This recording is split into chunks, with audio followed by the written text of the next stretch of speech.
G'day guys, Tom and Wade here from Different Drop headquarters with the next great debate. Come on! We're back again, and today's topic is young versus old. Yes. So we're, for some reason, I don't quite know, but Wade's decided that I'm going to represent the oldies, and Wade, the youth. I mean, look at his, boyish good looks, youthful complexion, and me, just the fatigue and exhaustion from parenthood and old man Hollings and the years under the belt. It's depressing. Oh my god. Anyway, I'm ready for a drink by the sounds of it. Cool. So the concept is 3 wines each we've picked. I don't know Wade's wines. Wade doesn't know my wines. And we're going to battle them off against each other, one wine at a time, and then see best of 3 who comes out a winner at the end. There's 3 different, brackets. The first one is a value wine, so under $30 or 30 or under. The next one is a wild card, something just a bit different, and the final one just the best bottle of wine we can find under $100. So for me, these are all going to be established. I hate saying older winemakers because age is in the eye of the beholder, isn't it? It's very subjective. Let's just go with mature producers and established winemakers. And Wade, you've kind of got the rookies, I guess. No, well, I wouldn't say rookies. I'd say young, exciting, enthusiastic, even if they're not particularly young in age, but they're young at heart. Yeah, he swung a couple of those in there, yeah, for sure. But anyway, young at heart. Also, what a cop-out. Also, I'm trying to stick to, basically, the brands are at least less than 10 years old. Sure. So winemakers maybe with a little bit more experience, young at heart for sure, but younger labels. If we end up more youthful and dynamic and please. Yeah. If we end up in a situation where you've got a winemaker that's older than mine, I think that will defeat the purpose. Anyway. There's one here that I'm gonna Alright. Australia's oldest young winemaker. Who should kick off? Do you want to kick off? Age before beauty.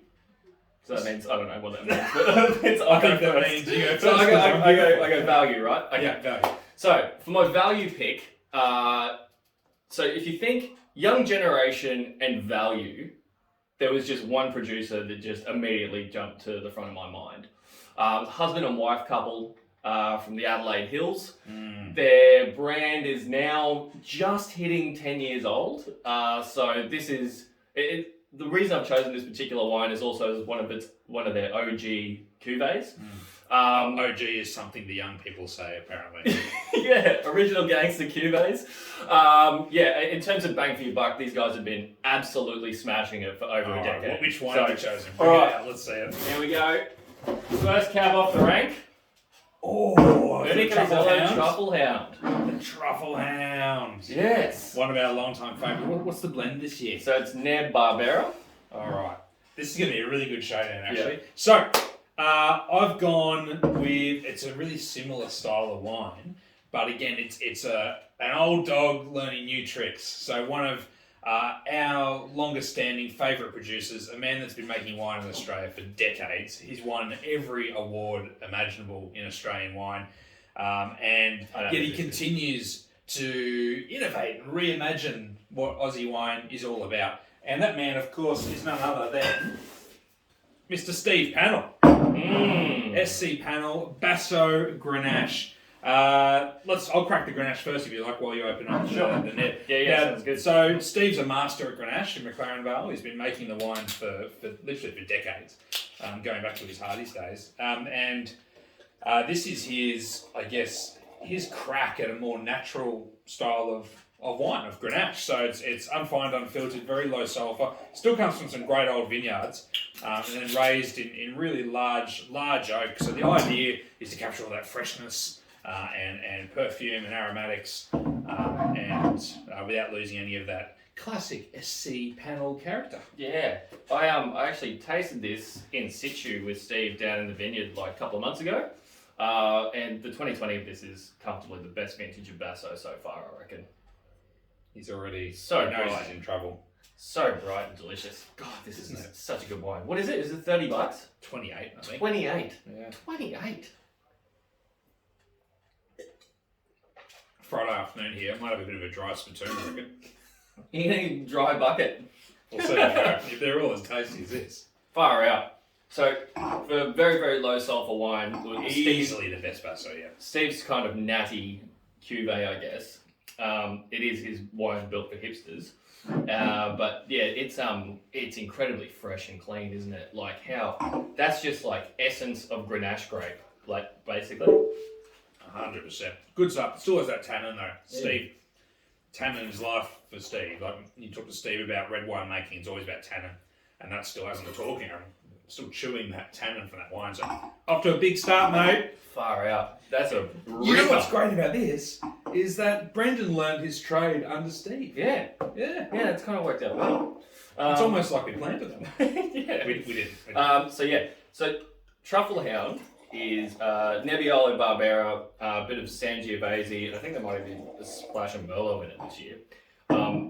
But this was like back in the day. So the first one I think was 2013, and so these guys came out absolutely on fire with the Jade and Jasper Fiano and the Truffle Hound Nebbiolo.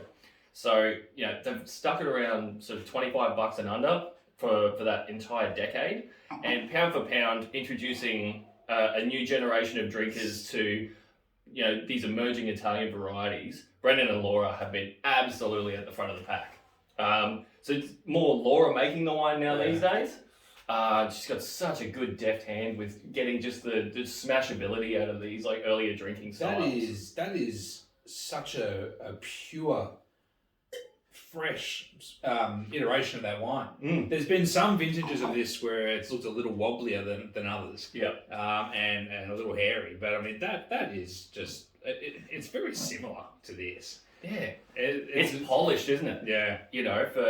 And what I really love is you get a real sense of that Italianate kind of style. It's all in the tannin and the savouriness of that wine. Like that's a real sort of bright, dynamic, real Aussie kind of red, And this has got a little bit more savouriness, a little bit more of a sort of interesting sort of back end, I think. It's a bit cheaper too. Yeah. It's pretty. It's a bloody coin flip on that one. That is a really, really, really tough call. You know what I'm going to do? I reckon they're pretty equal. Dead heat. In quality and everything. Maybe we call that one a dead heat and revisit it if we need We'll come back if we need a tiebreaker. Yeah, it's almost impossible to. I can't split those. Two really lovely modern reds, eh? Awesome stuff. All right. We'll see if we need to decide. I'm just going to crush you in the next two brackets anyway. So let's just move on. All right. So I'll go first. So this is about the wild card, and I've gone with something pretty wild. Okay. Yeah. Nice one. So obviously, like skin contact wine and different vessels and different winemaking techniques has become very prominent amongst like younger winemakers in Australia. But there was one fellow who's been utilising these techniques for decades, literally decades. And the man I'm referring to is Glenn James. Oh, yes. So Glenn made a wine many years ago called Pandora's Amphora. And Glenn's been making wine for like 30 years. So he's been around a long time.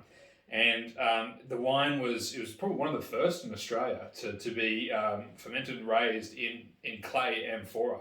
And he retired that. It was called Ducks in a Row. He retired that project probably a decade ago. And it's been reborn in the last few years alongside his now wife, Jo Marsh, who's the owner and winemaker of Billy Button.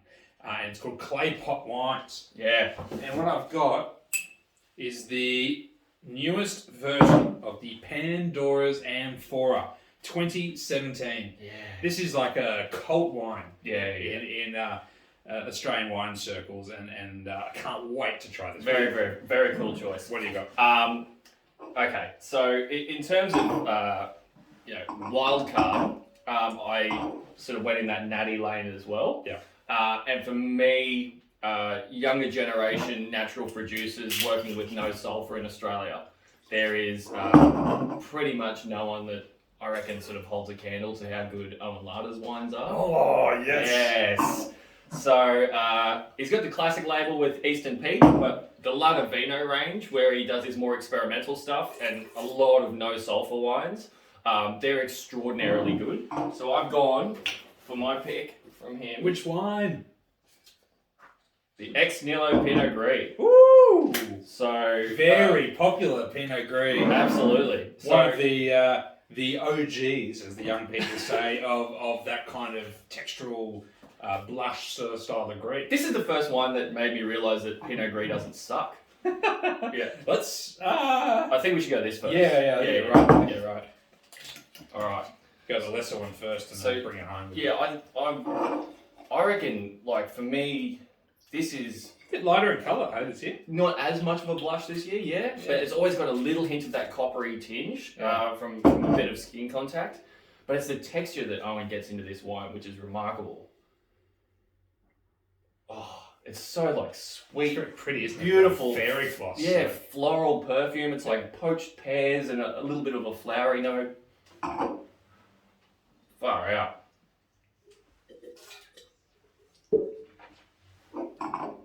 Lovely drink. Lovely drink. Zero sulfur. Pretty amazing how tight it is, right? Fresh, but textural, interesting. All the things that Pinot Gris usually isn't.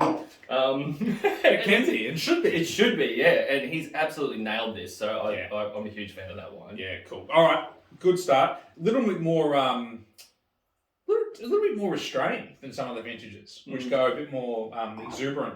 I reckon in that kind of exotic floral character and texture. It's quite which nutty is not a this year. bad thing. Yeah. And I think he's probably pulled back a little bit on the skin contact this year, or just for whatever reason, it just didn't get dark enough. But All right. I can't wait to try this. It's been a while. I've still got a bottle of the original at home. Really? Yeah. is that yeah, because they had the wax. The wax. Yeah, but it was like 2 inches of wax. Like it was hardcore. Yeah, the only reason I haven't drunk yet is I can't get into the thing. I've just been banging it against the wall. You know, once Joe put wax over a Oh, Stelvin? don't talk about it. Don't mention the war, old man Hollings. I'm pretty sure Glenn wanted wax, but Joe wanted Screw cap. screw cap, so they just combined the two. They waxed the screw cap. Anyway. Yeah, hilarious. Old man Hollings. Old man Hollings. That's my father's name. So this is. Have you been to Joe's winery? No, never. Right. So there's a lot of people making terracotta wines now in Australia. I mean, like in a relative sense, sort of scattered all over the country. But the amphora that James and Joe use, Glenn and Joe use, sorry, super gnarly. They're like old school. I think they're like imported Italian amphora and old and big, and they look wicked. Yeah. Looks like a spaceship. That's cool. Well, the actual fruit for this, so this isn't Victorian fruit, this is from Tamar Valley. In Tassie. Right. So, yeah, a fellow by the name of Peter Torian, who, I'm not sure, apologies for pronunciation, but Taurian Torian, who planted, I think, Chardonnay, Riesling, Pinot, and a couple rows of Friulano. Yeah, right. And Glenn was the first to take that Friulano probably 7 or 8 years ago. Cool. And use it for this wine. So this is 2017, right? So they hold it back because the acidity. I mean, it's Tasmanian, Friulano and Riesling, right? Like you expect the acid to be pretty gnarly. And it still looks really fresh, but lots of texture. Lots of texture. It's got a really interesting sort of green herbaceous note to it as well. It's like almost like, I want to say asparagus, but it's not quite asparagus, but it's in that sort of green, slightly vegetal kind of thing, which I think is probably a Friulano sort of. I love that. That's different to what I was expecting, I gotta be honest. I was expecting it to be a bit nuttier, a bit richer. Yeah, it still looks quite fresh. Looks like it's still got a fair bit of legs in that. It must have been so tight on release. Imagine that. All right, we should declare a winner now. For me, it's another tough call. I think these are both great wines. I think this to me just has more X factor. It's just more unique. It's a bit more power. That's delicious. That's a Pinot Gris I'm taking home. But if I had to pick one wine to take out to dinner, something really wow factor, I'm probably going to pick this just because it's so for unique. the oldies. Because the For the oldest, mate. We like our heavy glass. we like our own None of this, like, what's he called this? Like, some, like, He's got 18-word name. He's got 17. Nihilo. Yes. Come on. All right. Well, personally, I would be taking this home to drink every night of the week. But I see your point in terms of like uniqueness and It's sort the of, wild card segment. yeah, and really putting a stamp on the style. Pinot Gris. I poured arguably Wild. Australia's best Pinot Gris, but yeah, Wild. sure. All right, fair call for wild card. A narrow victory. Yeah. Just. To Glenn, to the Just. oldies. All right, let's do it. You go first. All right. So final wine. So, how do you pick one wine to represent sort of like younger winemaking culture in Australia? It's almost impossible. But so I've gone for what I think might be Australia's oldest young winemaker. A bloke by the name of Peter Dredge. Young winemaker. Well, look, Dr. Edge. Okay, so Dr. Edge Pito. Far out, mate. Dredgy's on the table. All right. So this is a 22 Dr. Edge Pinot. I think first Dr. Edge Pinot is 2013. So this is 2022. So what you're saying is you've got this in on a technicality. Oh, it's mate. the brand Dredgy's got like 8 kids. no pants. Yes, but I think the reason I chose this is I think it represents a lot about sort of the really exciting dynamic nature of Tasmanian wine, and as one of the real leaders of that sort of small batch winemaking culture that's exploding down in Tassie at the moment. And he's kind of the king of the rat bags down there. It's great. All right. I reckon that's a dicey choice. I think I've snuck young at heart. Well, you're gonna go young at heart. Wait till you see who I've got, mate. If he's young at heart, my guy's in the womb at heart. Okay. All right. When it comes to like veterans and people that have been around the industry, I don't reckon there's anybody that's more loved than Timo Mayer. Oh no, Timo. Yes. I see your dredge and I raise you a Timo, my This friend. is going to be a sick bracket. Yeah. So Timo Mayer, German-born but making wine in Australia for decades, has his amazing vineyard, one of the most picturesque vineyards you'll see in the Yarra Valley. Bloody hill, mate. The Bloody Hill. It's a big bloody hill. Why does he call it the Bloody Hill? Because it's a big bloody hill. It's a big bloody hill. and Timo's just a legend and has his own way of making red wine, which is 100% whole bunch, all the funky shit, all the stalky shit. All the stalky shit, mate. And we love Timo. So we've got to go pour dredgies first, though, because that's going to be for sure. Watercolours, Yeah. like the young people say. When a wine's just like underripe and It's been cavernous. Jesus. It's been talk about old man, fucking grumpy old man. Get off my lawn, dredge! Yeah. So I guess what I love about Dredgy's winemaking style is in the Dr. Edge wines, he really leans on that sort of knife edge of really picking wines just when they're just ripe, so they're as explosive and pretty and delicate all at once as possible. And like I love that Pinot. I think I've got every vintage back to 2017 maybe of this, and When he had his 50th birthday. he did.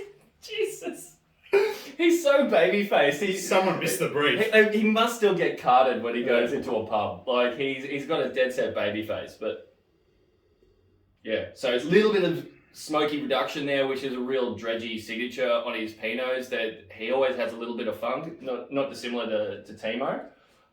But this is a blend of fruit from. This year it's just north and south, so it's a bit of fruit from Joe Hollyman's block up in Tamar. Tamar? Yeah. And then some fruit down south around Meadowbank, and but It's so pretty. It's just pink fruits, isn't it? It's just like silky, pretty, feminine style of Pinot, just gorgeous. I love it. It's exactly the type of Pinot I love drinking. Beautiful, man. It's savouriness and a little bit of gaminess, but the shape of that wine, the tannin is just beautifully crafted. Super elegant. Drink it now, drink it in 10 years. I love it. I just love it. Killer wine. I love it. And the only reason he's able to make that so good is because of his decades of winemaking experience. He might be experienced. Decades. I would argue Young winemaker. we've got the two most mature winemakers in Australia on the table right now. All right, let's go to the Shiraz. All right. Or Syrah. So, Timo, and so he works alongside Sun River now as well, who's just as quirky and funky as Timo. And their vineyard there in I guess the sort of midwestern part of the Yarra is planted mostly to Pinot Noir, but there's a little block at the top of Shiraz. And I was keen, there's a few Timo wines could have chosen. I was really tempted by the volcanic Chardonnay, but I was keen to get something off that site. Because it's such an amazing site. And Wade and I went and hung out there last year, and it's just a beautiful spot, and I think it sums up Timo. And he's built his house from nothing, just on top of this vineyard. It's an amazing spot. And I think bloody windy. Yeah, it was freezing the day we went up there. Hey, oh my god! But the thing about this wine is, I think in the Timo lineup, it's usually the unsung hero. It's the wine that, whenever we look at them like each year, you always go, holy shit.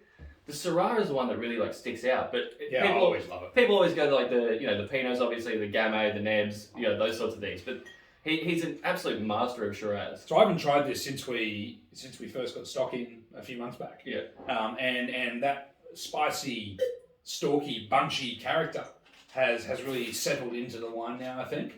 And it tastes really smooth, medium-bodied style of Syrah, as you expect from the Yarra. Yeah, and it's got a real hint of that. I hate using this word, but that sort of like corn-ass kind of like green peppercorn sort of lifted style to it, and there's so much density in that 22. Like the power in that fruit is amazing. That's a ripping bottle of Shiraz. So close again. Yeah, they are so close again.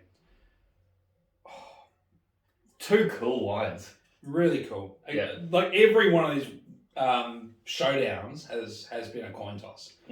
So for me, I'd love to actually see them both in a couple of hours, but I'm obsessed with this Pinot. I just love this wine so much.